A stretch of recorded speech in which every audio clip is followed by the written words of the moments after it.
Nosotros en la fracción parlamentaria del Partido del Trabajo y el Partido del Trabajo está con la política económica del presidente de la República, Andrés Manuel López Obrador.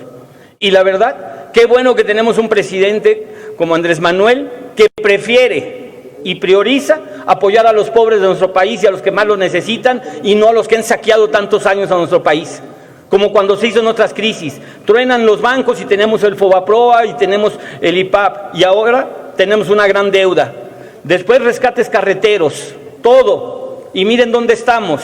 En cambio ahora estamos haciendo un modelo diferente, donde privilegiemos a los pobres de nuestro país, a la gente que nunca les ha llegado un apoyo directo del gobierno.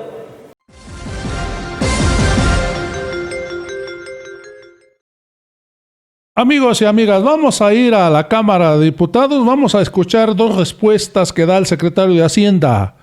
Una a una diputada del PRD y otra al diputado del Partido de Trabajo.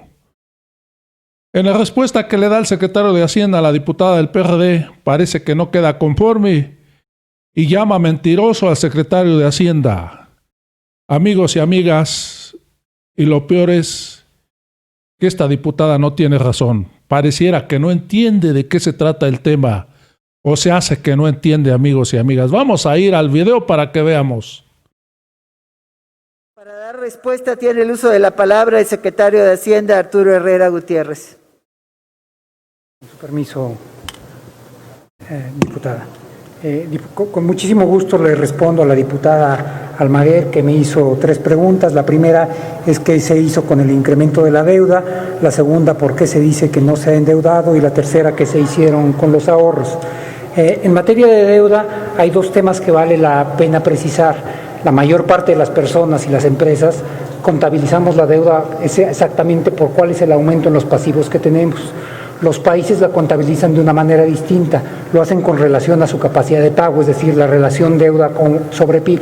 Y México tiene una distinción todavía aún mayor, es el único país que en la deuda que se reporta, la que nosotros les enviamos a ustedes, se reporta la deuda neta, es decir, es la deuda bruta menos los activos en efectivo que existen en la tesorería o a través de distintos fondos. Entonces, cuando pregunta a dónde fue los recursos adicionales del incremento de la deuda, no fueron a ningún lugar, diputado, porque nuestro país, a diferencia de las economías avanzadas, no toda la totalidad de la deuda está en nuestra propia moneda. Alrededor del 75% de la deuda está en pesos, pero hay un 25% adicional que está fundamentalmente en dólares, después en euros, en yenes y hay una pequeñísima parte en francos suizos. Entonces hagamos el ejercicio siguiente, diputada.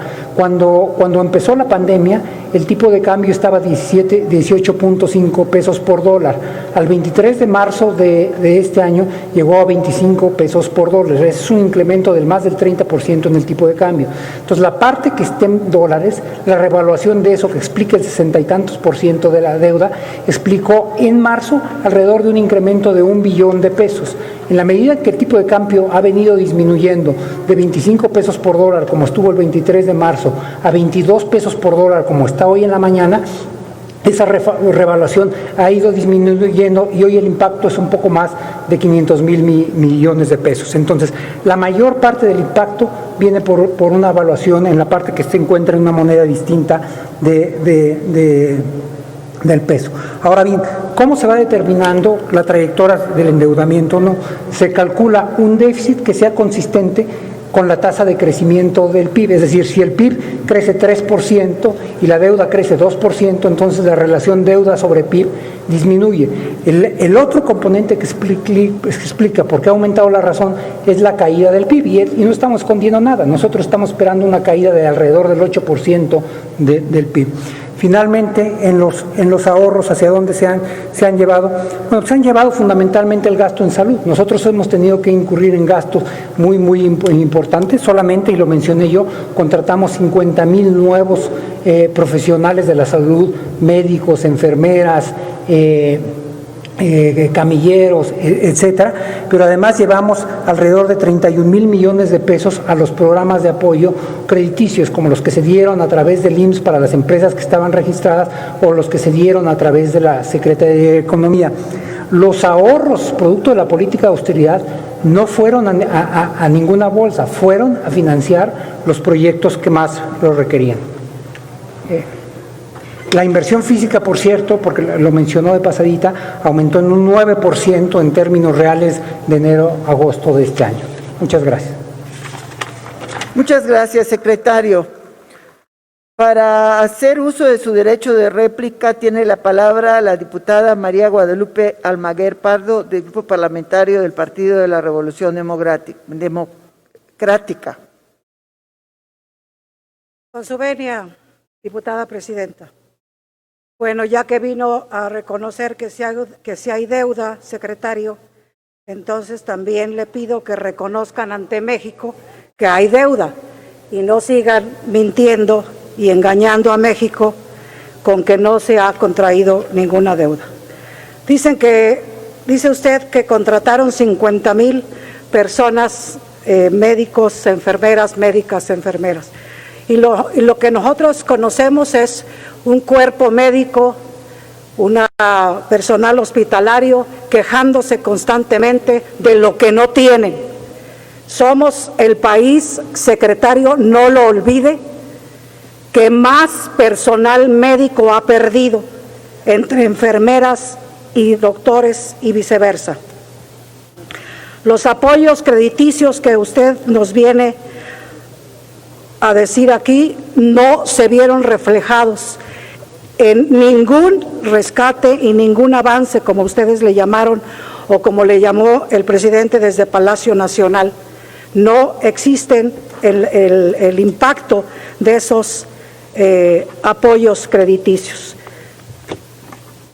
Ha habido una incompetencia evidente, secretario, en el manejo y desde la Secretaría de Hacienda. Y yo estoy segura que no es un asunto por falta de su competencia personal, sino porque no tienen en este gabinete de la Cuarta Transformación capacidad de decidir los secretarios y las secretarias. Es una orden de un solo hombre que dicta, igual que nos enviaron el paquete económico, dónde, cómo y quién muere y quién no muere en México. La Cuarta Transformación, por sus incompetencias, por el austericidio, será el gobierno que arrastre más de 70,000 hasta ahorita personas fallecidas por la incompetencia, por el austericidio. Será el gobierno en donde murieron niñas y niños por no proveerles de medicina para el cáncer, mujeres y todos los que no les llegó medicina y todos el personal hospitalario que no tuvieron el apoyo de este gobierno. Este gobierno y esta Hacienda y esta administración, señor secretario, ha violado la Ley General de Hacienda y Responsabilidad de Presupuesto y Responsabilidad Hacendaria una y otra vez. Les pedimos que sean responsables y dejen de gobernar y dejen de tomarle dictado al presidente desde Palacio Nacional y vean por los intereses de las y los mexicanos. Es cuanto, secretario. Gracias, presidenta. Gracias, diputada Almaguer Pardo. El secretario de Hacienda, Arturo Herrera Gutiérrez.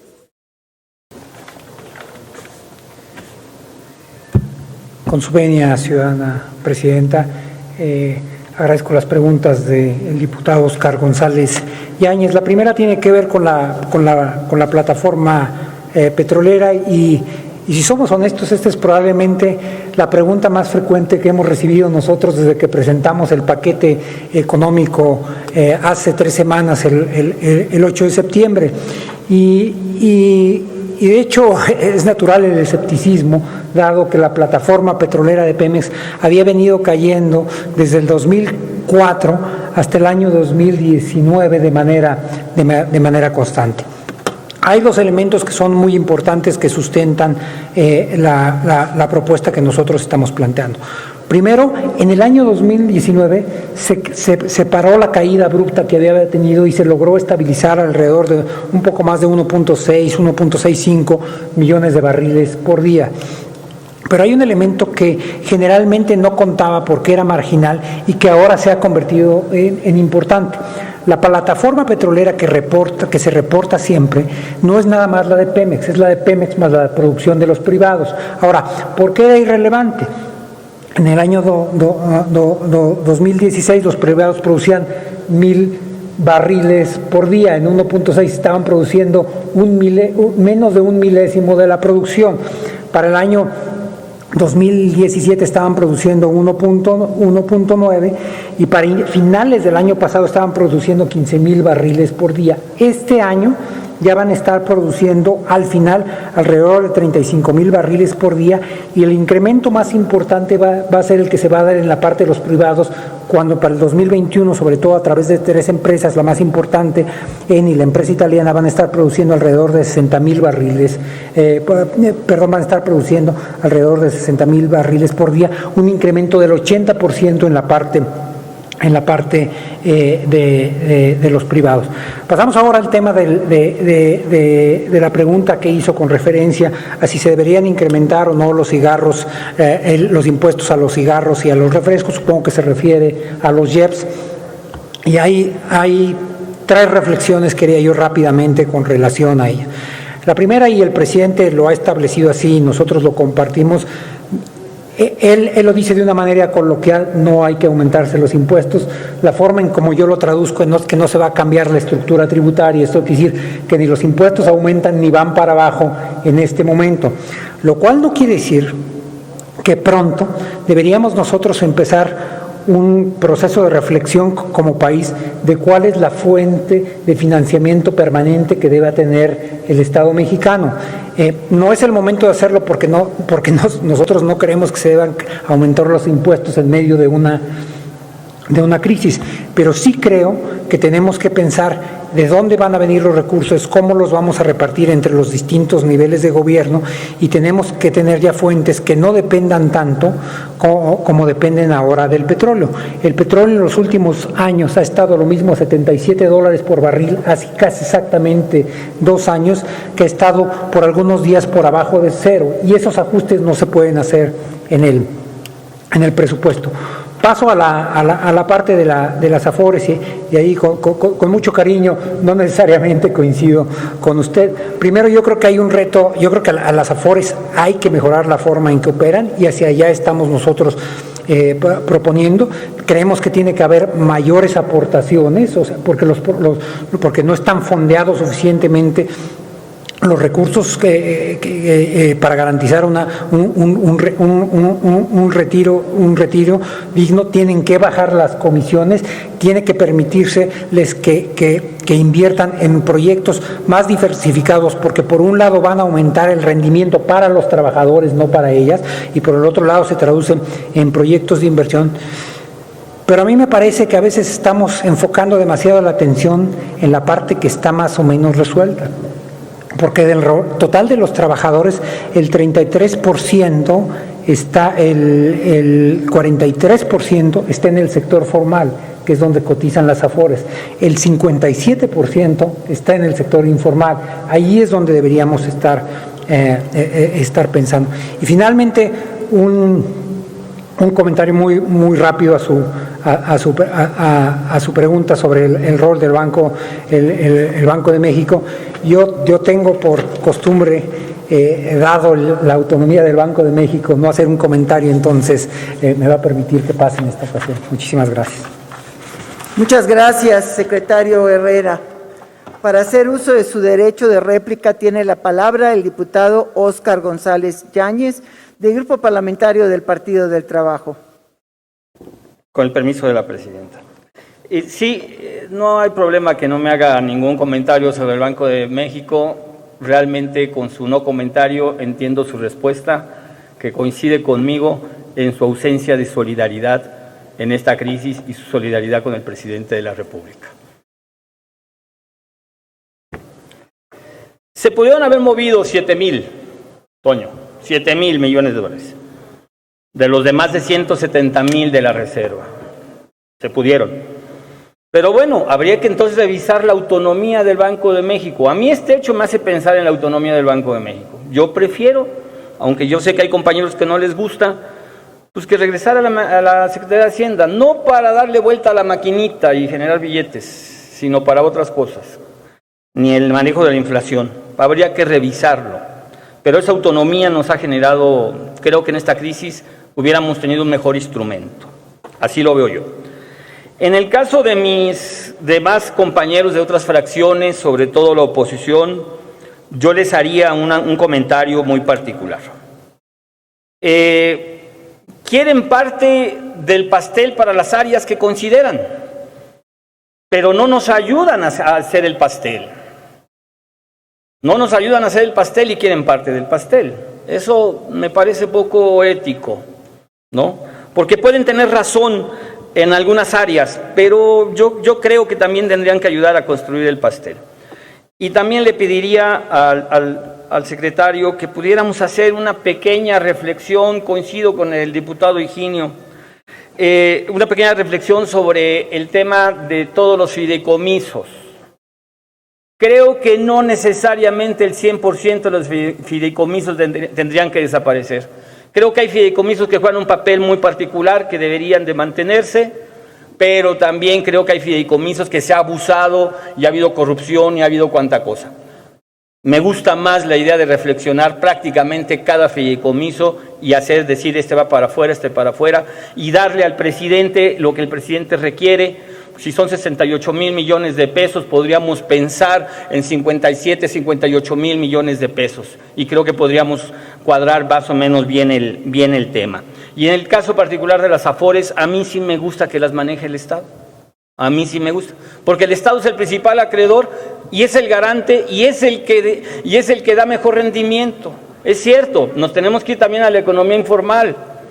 Sí, pero ese tema lo traemos desde toda la existencia de nuestra nación, de la economía informal. En tanto, hay quien se aprovecha de ello, y es el caso particular de las AFORES. Nosotros en la fracción parlamentaria del Partido del Trabajo y el Partido del Trabajo está con la política económica del presidente de la República, Andrés Manuel López Obrador. Y la verdad, qué bueno que tenemos un presidente como Andrés Manuel que prefiere y prioriza apoyar a los pobres de nuestro país y a los que más lo necesitan y no a los que han saqueado tantos años a nuestro país. Como cuando se hizo en otras crisis. Truenan los bancos y tenemos el Fobaproa y tenemos el IPAP y ahora tenemos una gran deuda. Después rescates carreteros, todo. Y miren dónde estamos. En cambio ahora estamos haciendo un modelo diferente. Un modelo diferente, donde privilegiemos a los pobres de nuestro país, a la gente que nunca les ha llegado un apoyo directo del gobierno y solamente les llegaba a los grandes ricos. Compañero diputado, su tiempo se ha agotado. Muchas gracias, presidenta. Solamente decir, el Partido del Trabajo tiene un compromiso profundo con el pueblo de México y con el compañero presidente Andrés Manuel López Obrador y con la política económica que está llevando a cabo. Muchas gracias. Gracias, diputado González Yáñez. Amigos y amigas, me despido de esta información. Ya sabes, si te gustó, suscríbete a este canal. Nos vemos en el próximo video.